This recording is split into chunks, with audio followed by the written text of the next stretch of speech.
കൊല്ലം ജില്ലയുടെ അടുത്ത 5 വർഷത്തെ വികസന കാഴ്ചപ്പാടുകൾ പങ്കുവച്ച് കേരള വിഷൻ ന്യൂസിന്റെ കേരള വിഷൻ 2030 വികസന കോൺക്ലേവ്. ആരോഗ്യം, വ്യവസായം തുടങ്ങി വിവിധ മേഖലകളിൽ കൊല്ലം എങ്ങനെ മുന്നേറണമെന്ന നിർദ്ദേശങ്ങളാണ് കോൺക്ലേവിൽ ഉയർന്നത്.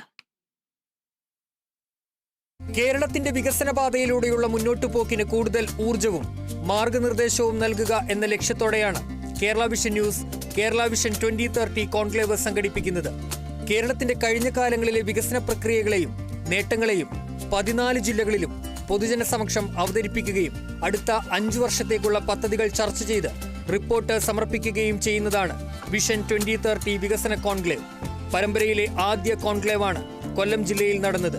മുൻമന്ത്രി J Mercykuttyamma, M Naushad MLA, Congress നേതാവ് ബിന്ദു കൃഷ്ണ, BJP ജില്ലാ വൈസ് പ്രസിഡന്റ് ശൈലേന്ദ്ര ബാബു എന്നിവർ ആരോഗ്യം, വ്യവസായം, ടൂറിസം, പൊതുമരാമത്ത് മേഖലകളിൽ കൊല്ലത്തിന്റെ മുന്നേറ്റം എങ്ങനെയാകണമെന്ന ആശയങ്ങൾ പങ്കുവച്ചു. ആരോഗ്യമേഖലയിൽ കൊല്ലം ജില്ലാ ആശുപത്രിയുടെയും പാരിപ്പള്ളി മെഡിക്കൽ കോളേജിന്റെയും വികസനമാണ് പ്രധാനമായും ഉയർന്നത്. കൊല്ലത്ത് നമുക്ക് ഒരു മെഡിക്കൽ കോളേജ് മാത്രമാണ് നിലവിലുള്ളത്. നമ്മൾ അവിടെ ഇനിയും ഒട്ടേറെ വികസിപ്പിക്കേണ്ടതായിട്ടുണ്ട്. പല ഡിപ്പാർട്ട്മെന്റിലും ഇനിയും തുടങ്ങേണ്ടതായിട്ടുണ്ട്. അപ്പോൾ അത് തുടങ്ങുക, അതിനാവശ്യമായ സ്റ്റാഫുകളെ നിയോഗിക്കുക. കെട്ടിടങ്ങൾ ഏകദേശം പൂർത്തിയായിട്ടുണ്ട്. അതുകൂടി വന്നു കഴിഞ്ഞാൽ കൊല്ലം ജില്ലയിൽ വളരെയേറെ തിരുവനന്തപുരത്തേക്കുള്ള പോക്ക് നമുക്ക് വളരെയേറെ കുറയ്ക്കാൻ വേണ്ടി കഴിയും. നമ്മുടെ നാട് കൊല്ലം ജില്ല ഏറ്റവും നന്നായി ആരോഗ്യ രംഗത്ത് പെർഫെക്റ്റ് ആയിട്ട് പോകണം. പോരായ്മകൾ പരിഹരിച്ച് കൊല്ലത്തെ സംബന്ധിച്ചിടത്തോളം ഏറ്റവും ആദ്യമായി ഞങ്ങൾ പറയാൻ ആഗ്രഹിക്കുന്ന ആദ്യത്തെ ആവശ്യം കൊല്ലം ജില്ലാ ആശുപത്രി ജനറൽ ആശുപത്രിയാക്കണം. ഇവിടെ നമ്മുടെ കൊല്ലത്ത് ആശ്രാമ ESI ആശുപത്രിയുണ്ട്. അതൊരു മെഡിക്കൽ കോളേജാക്കി മാറ്റണം.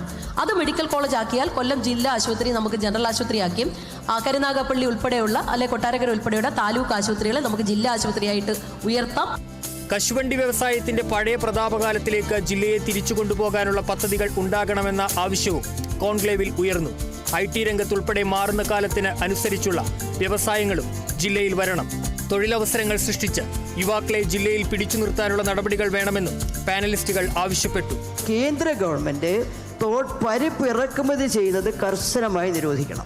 പരിപ്പ് വിയറ്റ്നാമിൽ നിന്നോ മറ്റ് വിദേശ രാജ്യങ്ങളിൽ നിന്നോ ഇങ്ങോട്ട് ഇറക്കുമതി ചെയ്യുന്നതിന് വലിയ ടാക്സ് ഏർപ്പെടുത്തണം.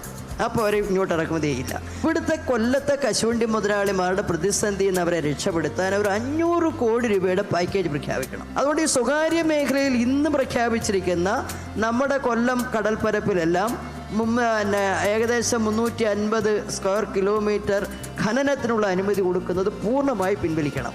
അത് പിൻവലിച്ചുകൊണ്ട് മത്സ്യത്തൊഴിലാളികളെ സംരക്ഷിക്കണം, മത്സ്യാനുബന്ധ വ്യവസായത്തെ സംരക്ഷിക്കണം. KMMന്റെ ഭാവി അതിന്റെ വൈവിധ്യവൽക്കരണത്തിലേക്ക് പോകാൻ പറ്റണം. വരുംകാലത്തെ അവരുടെ സ്വപ്നങ്ങൾ അവർ വിദേശ രാജ്യങ്ങളിലേക്ക് കണ്ണു നട്ടിരിക്കുകയാണ്.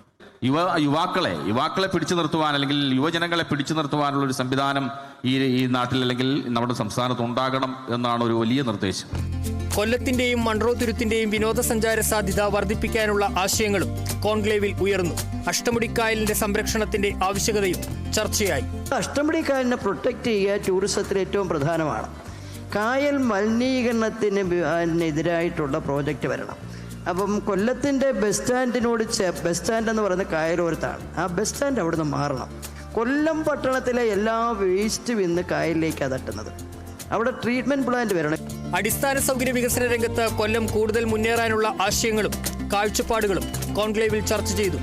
Kerala vision news executive editor MS Banesh മോഡറേറ്ററായി. കോൺക്ലേവിൽ പങ്കെടുത്ത അതിഥികൾക്ക് Kerala vision news MD Prajeesh Achandi ഉപഹാരങ്ങൾ നൽകി.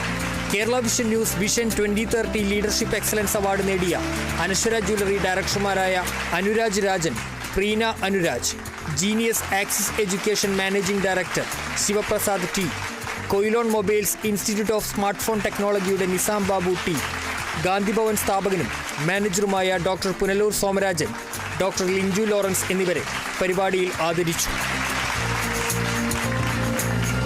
കേരള വിഷൻ ന്യൂസ്, കൊല്ലം.